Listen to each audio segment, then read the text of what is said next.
Have you always known that you're on a soul path? And have you wondered how to gain real insight into the steps along your own unique journey?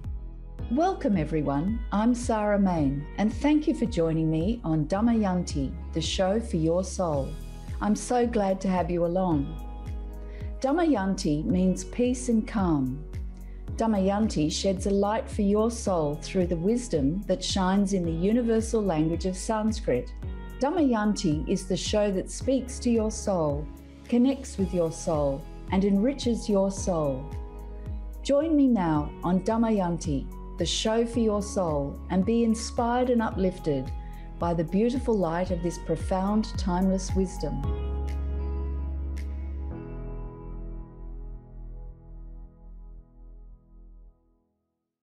Welcome everyone. Welcome along to Damayanti, the show for your soul with me, Sarah Main.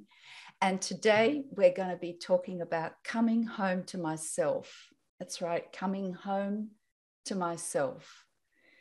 And you may have noticed that when you awaken to a feeling that there's something more to life and there's a natural desire to have it, to yearn to find it, that having found that inner stillness, that inner connectedness, that's available in the ups and downs of life, that this move, one way of describing this move to being centered, is like a journey to your true home, to coming home. And here's a famous quote: "We shall not cease from exploration, and the end of all our exploring will be to arrive where we started and know the place for the first time." And it got me thinking about journeying home to our true home. In talking to a friend recently, and she said that in all the ups and downs of life and the trouble that we see in the world at the moment, she finds the only comfort is to take refuge in what she knows to be true within herself, that anything externally is, or most of externally, can be troublesome, and nothing seems to be on an even keel, nothing seems to be very positive as it would appear. So she said, finding comfort in coming back inside herself, and she knows that to be true. And she finds such solace in that inner calm and in that peace and in that quietude, that any exercise or practice of mindfulness or meditation can bring her. And she said that space within herself is far from the madding crowd, as Thomas Hardy said. And it's real, it's solid, and it's dependable. And she said, and this was the phrase, she said, it's like coming home to myself, like coming home to myself. And I found that description sort of stopped me for a moment. It's not an unfamiliar way of describing it, but I hadn't thought about it for a while, coming home to myself. And I wanted to spend some time on that because I think it's so important. It can be overlooked and it can seem like nothing, but it's everything. Coming home to myself, that inner connectedness. And there was it reminded me of another story I heard of years ago, actually, a good friend of my parents. She was visiting, and she and her husband, back in the early 1960s, had come across this very wise man, and they had the opportunity to go and visit him or meet in a large public meeting, and he was recognized as a very wise man. So they were very excited. They had to travel some distance, I think it might have even been overseas, to meet him. And they were in this large meeting hall, and they were seated sort of semi up the front, she said. And they had this opportunity, and there, great anticipation, great travel. And he enters the room, and of course, there's great excitement. And she said, your natural inclination is to sort of go out to them. Within yourself, you go out to them in great excitement. And she said he sat down, and then after a moment or two, he looked around and looked right at her. So she must have been close-ish to the front. He looked right at her, and she said the experience that she had was like he picked her up and put her back inside herself, because she'd gone out to him, and he literally sort of energetically picked her up and put her back inside herself.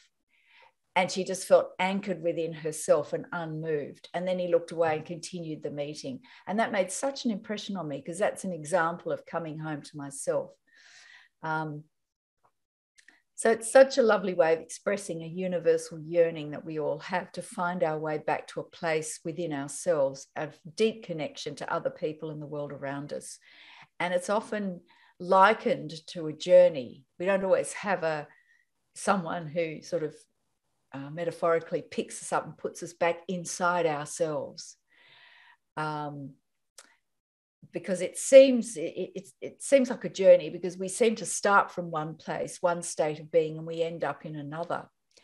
And it made me think about, there's a lot of myths and legends in the wisdom traditions. They talk a lot about this journey. And I thought about all the different ways this journey has been talked about over the millennia. So the journey, like the liberated prisoner in Plato's allegory of the cave, and I've talked about that in previous shows.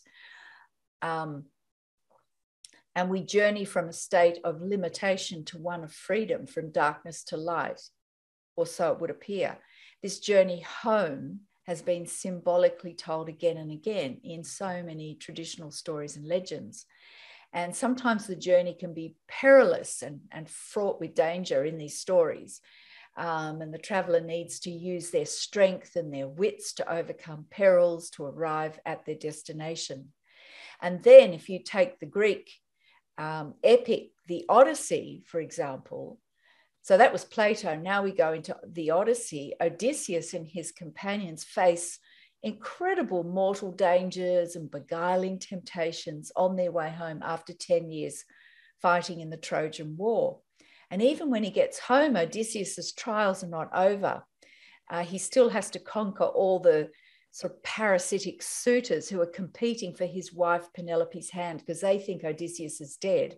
So all these men try and they just take over his house and live the high life and try and woo her so that she'll remarry one of them. And he has to get rid of all of them as well, because they're quite parasitic. And then in the Bible, there's the parable of the prodigal son. And remember, he's starving, and he's journeyed away from his home, and he's starving, and he's been reduced to stealing dry husks that are the food of pigs. And then there's a particular point in that parable where he says he comes to himself. He comes to himself. And then he remembers that even the servants in his father's house have abundant food and better food than he's got. And so he arises and begins his journey home. So that's another journey home. So now we've got the Plato's cave, where these trapped prisoners in an underground cave, well, one of them anyway, gets free and goes from darkness to light. So, and that's a journey he takes.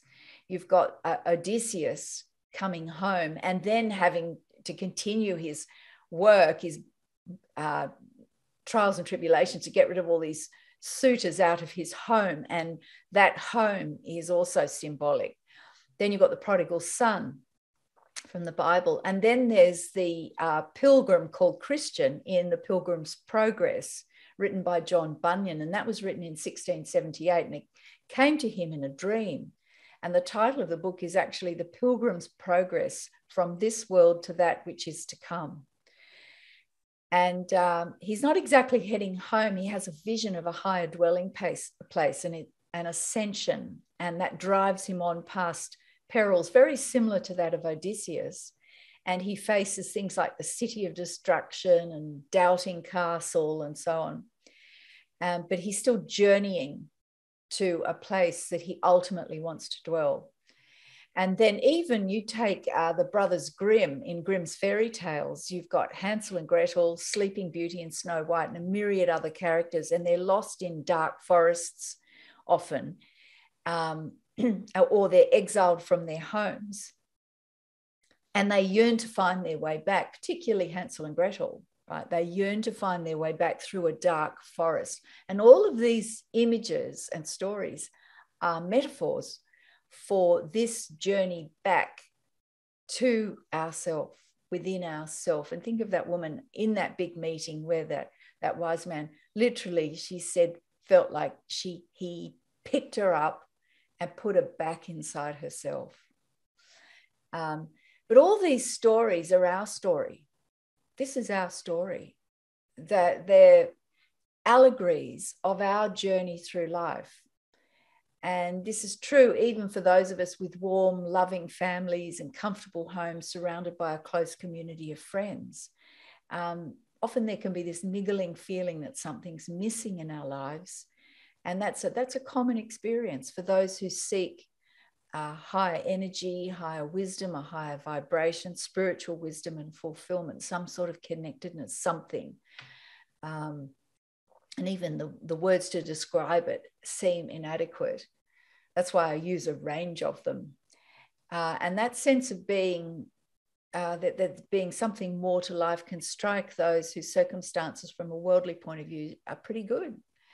So another friend who had a happy upbringing with close circle of friends and family said he just felt this lack, this niggling lack, and he knew there was someone who could tell him how things really worked, a source of wisdom that could explain the mysteries of why people behaved the way he did. And he said he felt, for example, very frustrated when words would slip from his mouth that he didn't intend or want to say, but they shot out anyway. And why he wanted to know why he did things that he didn't want to do and say things he didn't want to say. And he seemed that he lacked the control over these things that would just come out, not all the time, but in certain cases. And he just had this feeling that there was more to life. And Krishna said, but sometimes these things can seem random and every step seems a little bit halting sometimes, and it doesn't go in a straight line, and it can seem a bit random. But Krishna says in the Bhagavad Gita, he said that no effort on this path, on this soul path, is ever lost. Just hear that again. No effort on this path is ever lost. We're talking about this soul path, this journey. And often at the beginning of the journey, there's an initial period of reading or questioning or something like that. But no effort is ever lost. So we're going to stop and have a break now. And then after the break, we're going to talk about how you're never alone and help is ever available. And that's an important thing, that no effort is ever lost. And that once we're on this journey, you're never alone. Help is ever available. So we'll be right back after the break.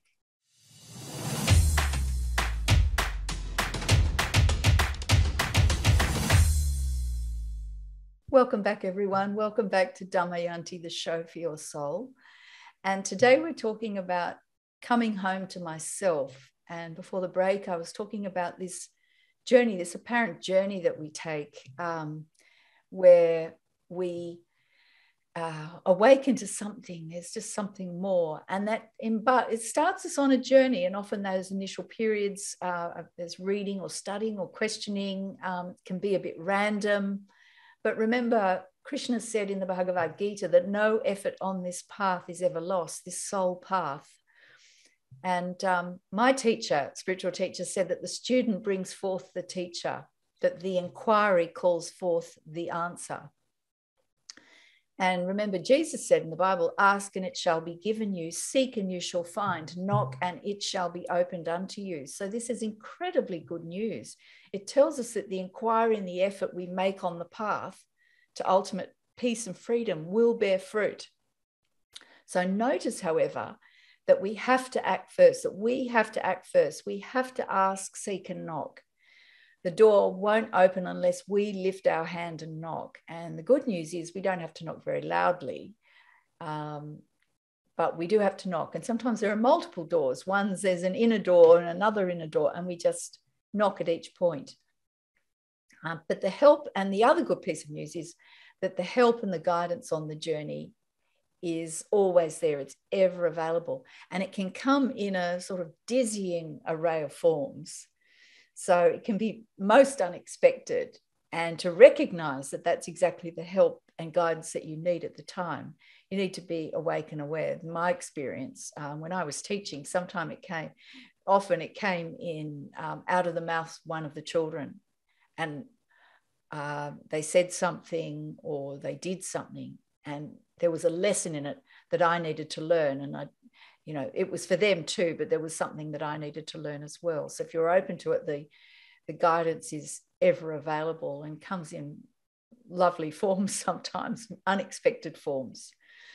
It needn't necessarily be a smack across the face, as it were, physically, literally, hopefully not, or metaphorically. But before I get into it further, if you want to know more about Damayanti or what I'm talking about today, you can go to my website, damayanti.store, Damayanti, damayanti.store. And there's plenty of information there. And I have a great store with beautiful spiritual jewelry, which act as an energetic reminder for you. And there's Sanskrit written on the jewelry. And it's lovely to have that beautiful meaning close to you. So it's an energetic reminder. There's my book. You can purchase my book, and there's a whole show archive of all my shows you can listen to, and there's a blog with lots of really great articles.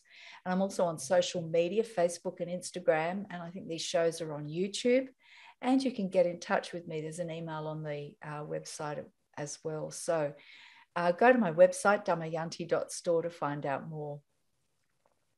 So back to journeying home to myself, coming home to myself, to yourself, to your true home within yourself. The good news is that, like I was saying, all this help and guidance is available, and it's in lots of different forms. And the wise are eager to offer help and to share their wisdom to anyone who asks. So remember, seek and you shall find, knock and the door shall open. So you do need to ask. You need to open yourself up by asking, by knocking, by seeking. You're opening yourself up. And different teachers and different answers come in different styles. And sometimes it can be more contemplative, and sometimes they're contemplative practices of meditation and mindfulness. And others lay out a system, like particularly teachers can lay out a system of devotion or prayer or worship. And others have a more action-based approach of ceremonies and regular things to do during the day. And there are some paths that are a combination of contemplation, devotion, and action. So all these paths are designed to overcome the inertia and unhelpful habits, and to nurture new ways of living that are purifying and bring health and well-being and happiness and fulfillment. But a key element of all these paths is to awaken and strengthen memory, because that's one of the biggest issues. We just literally go to sleep. We get distracted, think about something else. And that is, from a point of view of higher awareness on your soul path, that is the equivalent of going to sleep. So promoting memory and staying, as it were, awake and alert and aware is one of the challenges. And my own experience of receiving inspiring wisdom from wonderful teachers, I tried to imbibe their teaching, and they often gave simple practical exercises that supported the learning. But I found myself initially very enthusiastic to incorporate these exercises in my life, because I found I was clearer, more alert, more effective. I felt I was offering my real full potential in situation, often in the years I was teaching, and again with family and friends as well. So time and again, however, I felt that the distractions of the day-to-day responsibilities and what I was doing intruded, and I would just simply forget to do what I wanted to do and what had been offered as an exercise to put this wisdom into practice and to sort of naturalize it. And I noticed, this was the thing, I noticed I kept on getting distracted. It's just natural. And then I'd remember sort of several hours later, or several minutes later. So I tried tricks to remind myself. I'd write sticky notes on the mirror or on my day book on my teacher's desk when I was at school. I'd have my day book and I'd write notes to remind myself. I'd set a timer. And then when cell phones came and mobile phones, initially they didn't have that function, but then they had the timer functions. I used to use my phone. And I'd set certain times of the day to practice or remember to practice before certain daily events.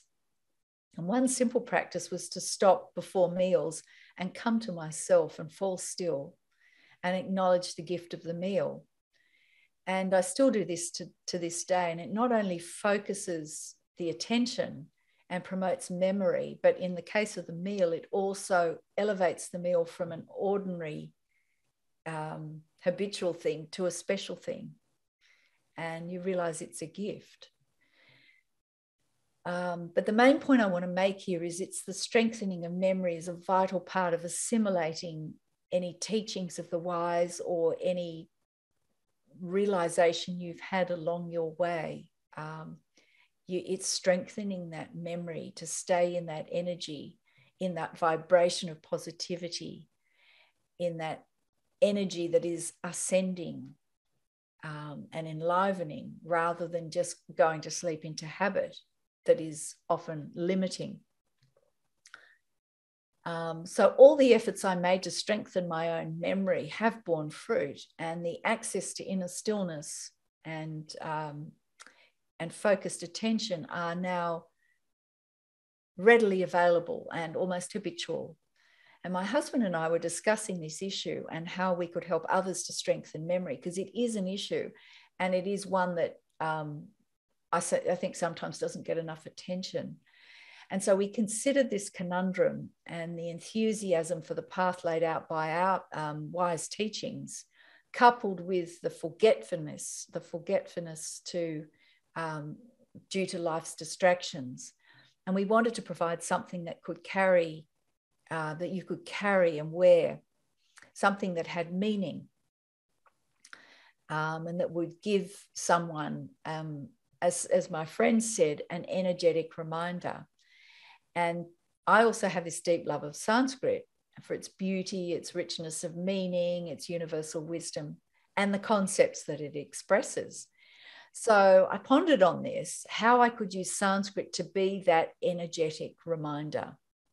And, you know, it doesn't mean you have to go and do a Sanskrit course, just how could Sanskrit be an energetic reminder for someone of their infinite nature and their true being, and coming and bring them back to themselves, to their true home, and for people on their soul path, on their journey. And so that's how I ended up with my husband creating Damayanti and showcasing jewelry in particular, because it's something we wear and hold dear to ourselves. And there's a bit of clothing and homewares, but they all carry a Sanskrit message of deep wisdom. Often just one word. So far we have 8 collections that showcase the Sanskrit lettering for prema, universal love; prana, the breath of life; satya, truth; abhayam, fearlessness; balam is strength and power; abhyasa, resilience; shakti, divine energy; and kshama is patience. And we've already received wonderful feedback from people who love these pieces that carry both a resonance of deep memory and also a connection to the value expressed in the Sanskrit. And one young woman told me that the word balam, strength, just called out to her, and she wears the necklace all the time and finds that it reminds her of her beautiful inner nature as a strong, powerful person. And she said, this is not the strength of one who puts someone down or puts others down, but it's the strength of one who lifts others up. So isn't that amazing? Not the strength of one who puts other people down, but is the true strength of one who lifts others up. And another woman said she treasures her Prema Universal Love wristband, and she put it on her nightstand and then turned the light out and then realized it was upside down. So she had to turn the light on, turn it up the right way. The energetic reminder, she had such respect for that, and she couldn't leave it upside down overnight. So remember, no effort is ever lost. There's always hope. Just ask, and the help is always there. And sometimes it comes in unexpected and surprising ways. So let's take a moment now to come back to center, get grounded, be present, breathe, and come home and come back within ourselves. Come back home within yourself. And to finish off, some beautiful Sanskrit. This is the perfect prayer from the Isha Upanishad. Om Purnamada Purnamidam Purnat Purnamudachyate Purnasya Purnamadaya Purnameva Vashishyate. Om Shanti Shanti Shanti. Thank you for spending time with me on Damayanti, the show for your soul. To find out more about Damayanti, or to get my book, Conscious Confidence, Use the Wisdom of Sanskrit to Find Clarity and Success, or to purchase my range of beautiful spiritual jewelry, go to my website, damayanti.store. That's DAMAYANTI.store. Damayanti.store. See you next time.